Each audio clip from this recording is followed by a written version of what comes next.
Okay, first off, I got this shirt. It's a beautiful day for language learning. I got this shirt for Christmas and I absolutely love it. It is my new favorite thing. So, just needed to point that out first, that I have a new language learning shirt. Hola a todos, soy Laura y este es mi canal en YouTube, Idiomas con Laura, y hoy vamos a hablar de mis objetivos para el nuevo año 2025. Hello everyone, my name is Laura, this is my channel Languages with Laura, and today we are going to talk about my goals for 2025.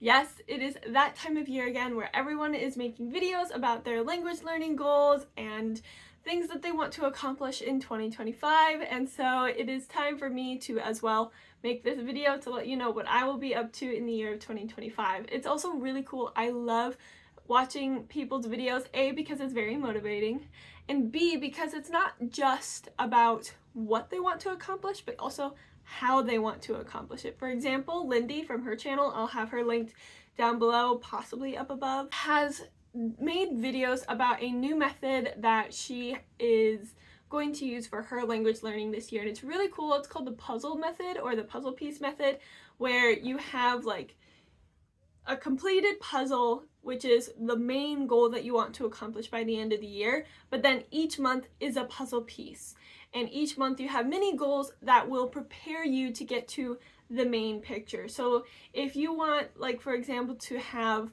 a conversation at like a B2 level in your target language, January might be, if you're at an A2 level, maybe it's review, and then February is learning vocab of a certain topic, and then March will be learning a certain grammar thing, so that by the time you hit December, you've accomplished all these little goals that have brought you to your big main goal, completing the picture, being able to talk at a B2 level in your target language. That is the strategy that Lindie has come up with. Again, linking her videos because this is her thing, and I think that is a really cool idea. And she does have versions of it where if you're just learning one or you're focusing on one language, it's pretty straightforward. If you're doing multiple languages, there are ways you can do it. I get a little confused when it comes to using this method with multiple languages. I mean, you just kind of do multiple puzzles, but like timing wise, I just don't think it is the best thing that will work for me personally. I think I will try to use this method with the one language that I will be focusing on the most this year, and I'll get to that. But for my other languages that I will be studying this year, I will probably take a different approach. And what approach I take depends on what language I will do. Because the other thing that I want to talk about before getting into the specific goals for each of my languages is a little bit about what to expect in this coming year. This is like the hardest part of the video for me to make. Here's the thing. I am graduating from my undergrad in May. I actually graduate on my birthday, which is pretty exciting. I get to walk across the stage. It has taken me 7 years to get my degree, just because of various life things and transferring schools and things like that. So it is very exciting for me to finally graduate with my bachelor's. That being said, I am applying for other programs to start in the fall. However, I have submitted almost all my applications. I only have one more application left to go, and there are differences between these applications and programs that I'm submitting to that will affect my language learning in 2025, so bear with me. Certain programs are bilingual programs, and other programs have funding opportunities through language learning.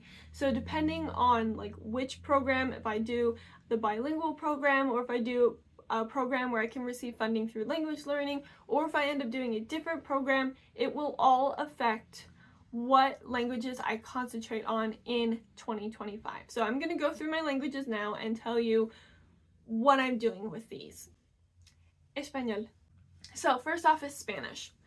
My bachelor's is an English and Spanish translation degree. So this semester I'm doing an independent study where I am translating between English and Spanish. Because of that, I will still be using Spanish a lot in the first half of the year. Like I said, until May, when I graduate, I will be doing this Spanish and English project. So that is going to be the main meat of my Spanish, is just reviewing where I'm at and doing this project. Français. French is a language that is part of the potential bilingual program that I'm applying to. I am applying to a program in Canada, and it is in Ottawa, so not a French-speaking part of Canada, but I can get potential funding for doing a bilingual program. And actually the program I'm applying to has 1 or 2 required courses that are only offered in French. So I'm not taking the DELF or any sort of official language testing for it. I'm just submitting application materials in French to show them that yes, I have studied French, I do speak French, I can survive in a French classroom that is not just focused on the language. That is another translation project that actually I am working on mostly in the month of January, is translating materials that I've already written for other applications into French for this application. So if I get into this program and I decide this is the program that I want to do, I will be focusing on academic French, especially being able to read research articles in French and writing papers in French for this future program that I may or may not do. So French is kind of up in the air. If I do the bilingual program, yes, I'm going to concentrate on French a lot more. If I don't do the bilingual program, I will not concentrate on French near as much. It'll become a passive learning language, one that I'll just speak with my partner and consume occasional media of in order to keep up my current language skills, but not one that I am trying to actively use every day for hours and hours. Arabic. Let's talk about Arabic. I have not been studying Arabic very intensely in the past few years because I've been in a Spanish language program and I've had like French travel plans and things like that, but I've had this inkling, this passion to pick Arabic up again. I miss studying Arabic more intensely. I've just been wanting to do that. So I want Arabic to be possibly my second or third, like my final language of intensity for 2025, language that I specifically want to sit down and study and improve in 2025. And it's purely for passion. I don't have any plans of traveling to an Arabic speaking country. I don't have any friends who speak Arabic, nothing like that. I've just had this inkling, this wanting to study and speak Arabic. And so it's not my top priority, and it might not be my second top priority, but I want it to be my third and final.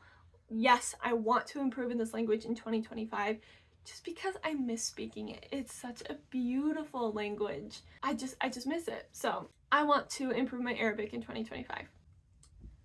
Russian. Russian is going to be my #1 language this year. Russian is going to be the language that I concentrate the most on. Again, this is because of programs, because the research proposal that I am submitting for my higher education takes place in Central Asia, going back to Kyrgyzstan. So because my research focuses so much in Central Asia, I need my Russian to dramatically improve. My Russian is at a very basic conversation level, just from living there, being able to get food in the bazaar, order at a restaurant, transportation, things like that. It was very survival Russian, and then I tried to study it at an American university where conversation was barely anything and it was all strictly grammar focused, and so my Russian is really quite messy. So I will be reviewing Russian of the levels that I should already be at, reviewing the grammar, vocab, things like that, and then I will need to improve it quite a bit. I'm gonna try to get to a B2, C1, like something where I can, if I need to use my Russian for reading or communicating or anything like that. I mean, this is going to be a project, obviously. A graduate project is more than a year. Here in the States, it can be 4 years long. I know in other countries it can be 2 or 3 even, and I am applying to universities outside of the United States, so it could be shorter, but to get me started, I want to start focusing on Russian now so that I have enough time to truly get to a good enough level so that if and when if and when we go back to Central Asia for my research, if I get into a program, I'll be fine. Again, that is very dependent on getting into programs. I am applying to like 14 or 15 different schools, but I won't start to hear back from them until February, probably, which is why I'm having such a hard time making this video, because so much of my language goals depend on if I get into these programs. Because if I don't get into a single program, or I don't receive funding so I can't do it, I'm gonna get a job.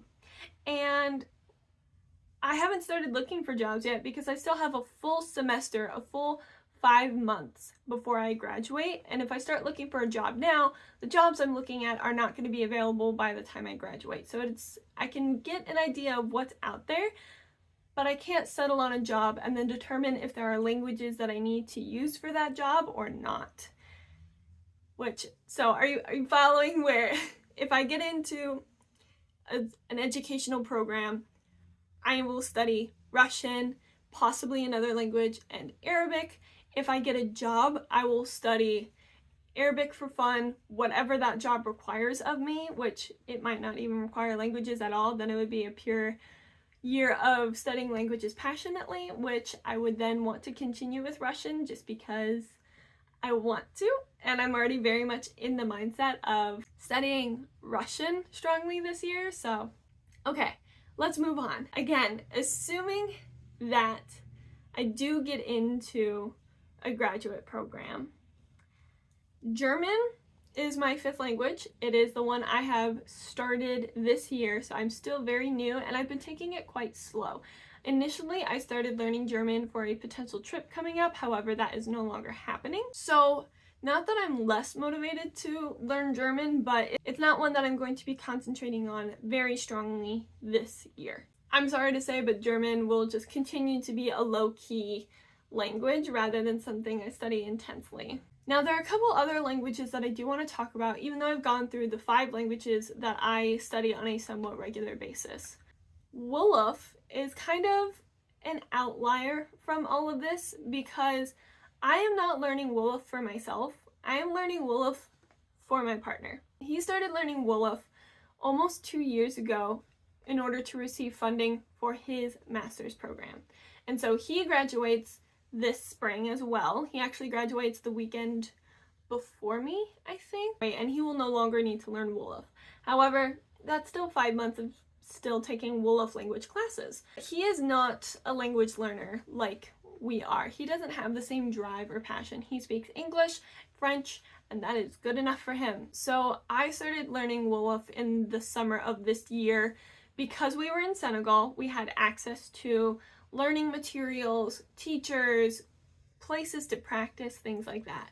But I want to continue learning Wolof just to help him. I have been creating learning, not necessarily learning materials in terms of practice, but I've been creating study guides and things like that, and explanations in different ways in order to learn Wolof, because we both had to learn Wolof through French, which again is fine because we both speak French, but I think there are just some things that are really hard for him to kind of put into place with how he's being taught Wolof. So I am studying it now on my own. I'm using his textbook and his notes to understand Wolof so that I can then put it into a study guide to help him understand. So it's very much a two-way street of you teach me what you think it is, I'll read the textbook, figure out what it actually is, and then teach that back to him.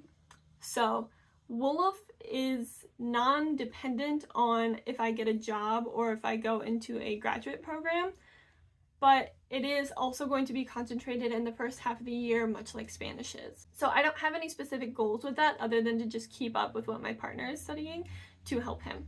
Now, again, if I do get into a graduate program, there is the possibility of me starting to learn another language, possibly for funding.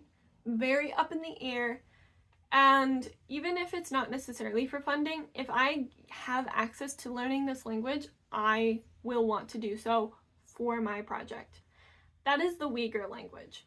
So the Uyghurs are a Turkic people group that are indigenous to the Xinjiang province in China. But because they are being persecuted, put into concentration camps and things like that for being a Turkic Muslim people group, they have started migrating and fleeing as refugees to other Central Asian countries. And that is what I want to study. I want to study Uyghurs in Kyrgyzstan specifically. The best way to connect with them and to talk with them, I think, is in their language. Again, I'm learning Russian because that is the language of Kyrgyzstan for the most part, because Uyghurs don't necessarily speak Kyrgyz. I would really love to speak Uyghur, speak their language, and actually try and talk to them in their language to make them feel comfortable, feel like they matter, because they do. So there is a possibility that I start learning Uyghur. Again, very dependent on my programs. The other language that I could potentially pick up this year would actually be Mandarin. Again, yes, it has to do with my research if I need to read things that are published in Mandarin or things like that. I have also taken Mandarin for a year in high school, so I would not necessarily be starting from scratch. I know how to introduce myself, but I am not at a conversational level yet. But I do have friends who speak Mandarin, and so I do have people I could practice it with. I have a Mandarin language textbook, so it would be very possible for me to pick up Mandarin. And I do feel the motivation and drive to learn Mandarin because I do believe it is a beautiful language. It is a fun language. I actually like learning to write the characters. I don't find the tones to be the most challenging thing in the world. I could learn Mandarin this year as well. Those are all my languages. There's a very small chance I would want to start learning Irish, but I just don't think I will have the time or the finances to invest learning the Irish language, but that is one that I'm thinking about. I'll probably pick it up in the next couple of years, if not this year. So, overall recap. First half of the year will be Spanish and Wolof.